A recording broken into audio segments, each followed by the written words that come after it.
अस्सलाम वालेकुम dear students. इस क्वेश्चन में हमने गिवन इक्वेशन के रूट्स को रैशनल शो करना है।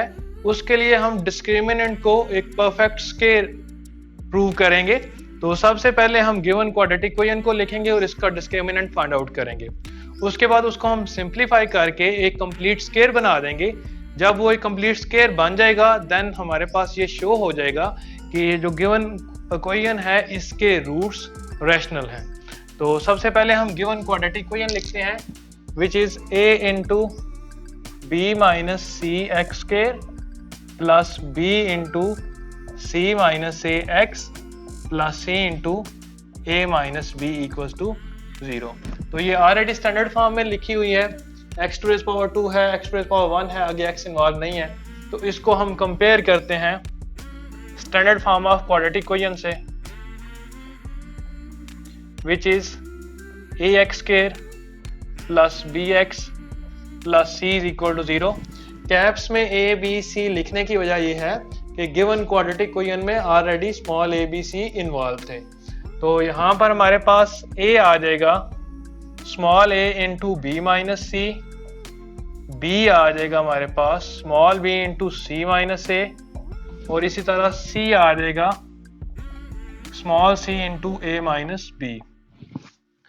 हमें पता है कि डिस्क्रिमिनेंट बराबर होता है बी स्केयर माइनस 4ac के।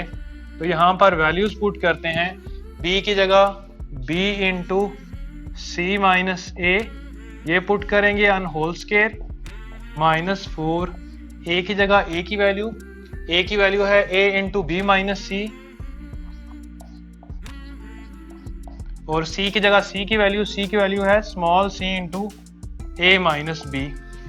अब यहाँ पर इसको सिंप्लीफाई करते हैं, b को अगर ब्रैकेट के अंदर मल्टीप्लाई कर दिया जाए तो ये B C minus A B बन जाएगी on whole square minus 4 a को और यहाँ पर c को इकट्ठा लिख लेते हैं 4ac हो जाएगा, और b माइनस सी और a माइनस बी को इकट्ठा लिख के नेक्स्ट स्टेप में मल्टीप्लाई करेंगे। यहाँ पर हम स्केयर ओपन करते हैं, फर्स्ट टर्म का स्केयर बी स्केयर सी स्केयर माइनस 2 फर्स्ट टर्म और सेकंड टर्म होती है, क्योंकि यहाँ पर बी सी है यहाँ पर ए बी है। जब दोनों को मल्टीप्लाई किया जाएगा बी 2 दफ़ा आ रहा है तो आ जाएगा ए बी स्केयर सी। इसी तरह लास्ट टर्म हमारे पास आ जाएगी ए स्केयर बी स्केयर माइनस 4 ए सी। इनको मल्टीप्लाई करते हैं, b को a से मल्टीप्लाई किया तो a b आ जाएगा। तरतीब का ख्याल रखें, b a लिखने के बजाय बेहतर है a b लिखें, क्योंकि यहाँ पर भी हमने a b लिखा हुआ है।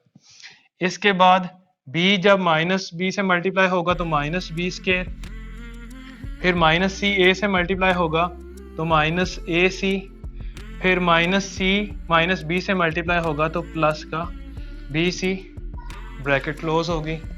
अब यहाँ पर हम तरतीब दे के लिखने की कोशिश करते हैं, ए स्केयर बी स्केयर, उसके बाद प्लस बी स्केयर सी स्केयर, उसके बाद लास्ट में माइनस 2a बी स्केयर सी लिख लेते हैं। माइनस ये दोनों टर्म मल्टीप्लाई होंगी, माइनस 4a 2 दफ़ा आ रहा है तो a का square B C as it is आ जाएंगे, माइनस 4ac जब इस टर्म से मल्टीप्लाई होगा तो minus minus plus 4a b का स्केयर आएगा c, फिर इसी तरह ये टर्म जब इस टर्म से मल्टीप्लाई होगी तो माइनस और minus plus 4a square c square. इसी तरह ये टर्म लास्ट टर्म से मल्टीप्लाई होगी तो ac है यहाँ पर bc है, c 2 दफ़ा आ रहा है तो माइनस 4ab c का स्केयर आ जाएगा। अब यहाँ पर हम सबसे पहले स्केयर वाली टर्म को इकट्ठा लिखते हैं। ये टर्म है हमारे पास a स्केयर b स्केयर, ये टर्म है b स्केयर c स्केयर, और स्केयर वाली टर्म जो कंप्लीट स्केयर बन जाती है वो ये है plus 4a square c square. तो यहाँ पर हम देखते हैं b स्केयर वाली दो टर्म हैं जो एक जैसी हैं, minus 2a b square c और plus 4a b square c। तो इन दोनों को ऐड करेंगे तो आ जाएगा plus 2a b square c। उसके बाद a स्केयर वाली एक ही टर्म है हमारे पास, minus 4a square B C, इसी तरह सी स्केयर वाली भी एक ही टर्म है, -4ab स्केयर। अब यहाँ पर इसको मजीद सिंप्लीफाई करते हैं। बेसिकली हम यहाँ पर इसको एक कंप्लीट स्केयर बनाने की कोशिश कर रहे हैं। तो ये ए स्केयर बी स्केयर है, तो इसको हम लिख सकते हैं ए बी का होल स्केयर। इसी तरह सेकेंड टर्म है प्लस बी स्केयर सी स्केयर, उसको लिख सकते हैं प्लस बी सी का होल स्केयर। और उसके बाद 4a स्केयर सी स्केयर है, इसको लिख सकते हैं 2ac का होल स्केयर। उसके बाद देखें, अगर ब्रैकेट के अंदर ये दोनों टर्म मल्टीप्लाई हो तो b से मल्टीप्लाई हो गए b स्केयर बनता है। तो b स्केयर वाली टर्म इन तीनों टर्म में से ये है, तो इसी तरतीब पर आएगी ये। इसी तरह हम लिख देंगे प्लस 2ab स्केयर c। उसके बाद यहाँ पर पहले इन दोनों को मल्टीप्लाई किया, फिर अगर इन दोनों को मल्टीप्लाई करेंगे तो c से मल्टीप्लाई होके c स्केयर वाली टर्म आएगी। तो c स्केयर वाली टर्म यहाँ पर हमने लास्ट में लिखी हुई है, तो इसको हम यहाँ पर पहले लिखेंगे -4ab और c स्केयर।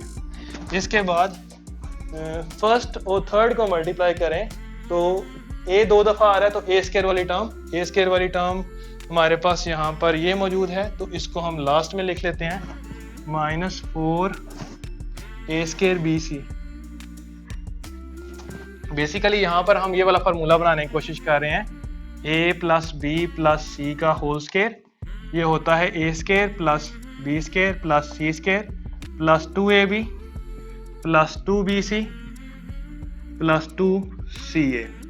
तो यहाँ पर देखें, अगर हम इसको ए बी का होल स्केयर लिख सकते हैं, प्लस इस टर्म को बी सी का होल स्केयर लिख सकते हैं, ऑलरेडी हमने लिखा हुआ है।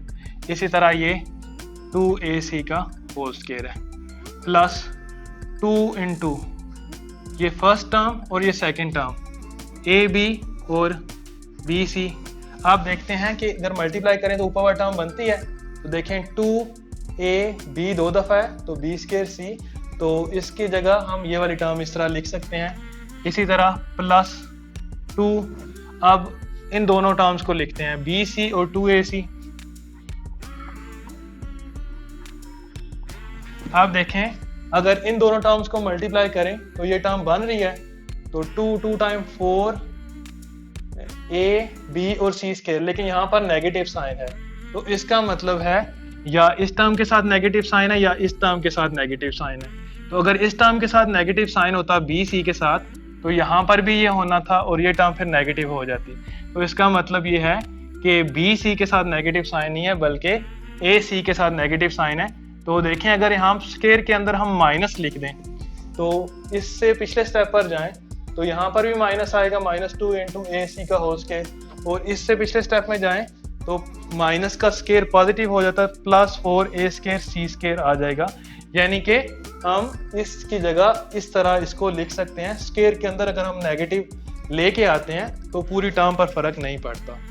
इसी तरह यहाँ फिर हम नेगेटिव साइन लिख लेंगे। अब अगर इन दोनों को मल्टीप्लाई करें तो ये टर्म बन जाएगी। तो इसी तरह हमने लास्ट टर्म लिखनी है, तो यहाँ पर हमारे पास जगह कम है, तो यहाँ पर हम लिख लेते हैं +2। तो यहाँ पर हमारे पास आ जाएगा फर्स्ट टर्म और थर्ड टर्म, क्योंकि यहाँ पर फार्मूले में 2ca है, तो c का मतलब है थर्ड टर्म है -2ac, और फर्स्ट टर्म है हमारे पास ab। तो आप देखें, यहाँ पर अगर इनको मल्टीप्लाई करें तो -4a स्केयर bc बन जाता, तो यहाँ पर भी -4a स्केयर bc बन जाएगा। तो इसको मजीद सिंप्लीफाई करते हैं तो डिस्क्रिमिनेंट हमारे पास आ जाएगा जिस तरह ये फार्मूला है, फर्स्ट टर्म का स्केयर सेकंड का और थर्ड का स्केयर है, फिर 2 इंटू फर्स्ट और सेकंड, फिर +2 इंटू सेकंड और थर्ड, फिर +2 इंटू थर्ड और फर्स्ट। तो फार्मूले को हम इस तरह लिख सकते हैं A B plus B C plus third term है तो प्लस माइनस -2ac का होल स्केयर। तो इस तरह डिस्क्रिमिनेंट एक कंप्लीट स्केयर बन गया। अगर किसी को ये समझ नहीं आई कि ये स्टेप कैसे किया है, तो आप इस स्टेप से दोबारा ये इस स्टेप को करें, यानी कि a plus B plus C 3 terms आ रही हैं, इनके स्क्वायर को ओपन करें तो इस तरह की टर्म बनेगी। इसको मजीद सिंप्लीफाई करें तो हमारे पास ये टर्म बन जाएगी, ये वाली जो हमने डिस्क्रिमिनेंट शुरू में पहले फाइंड आउट किया था। तो जब इधर से हम इसमें आ सकते हैं तो इससे दोबारा इसमें भी आ सकते हैं। तो अब हमने डिस्क्रिमिनेंट को एक कंप्लीट स्क्वायर प्रूव कर लिया। ये फार्मूला मैंने आपको समझाने के लिए लिखा था, तो इसको मैं रिमूव करता हूँ। तो यहाँ पर ये क्योंकि डिस्क्रिमिनेंट एक कंप्लीट स्क्वायर आ गया, तो हम लिख लेंगे hence roots of given quadratic equation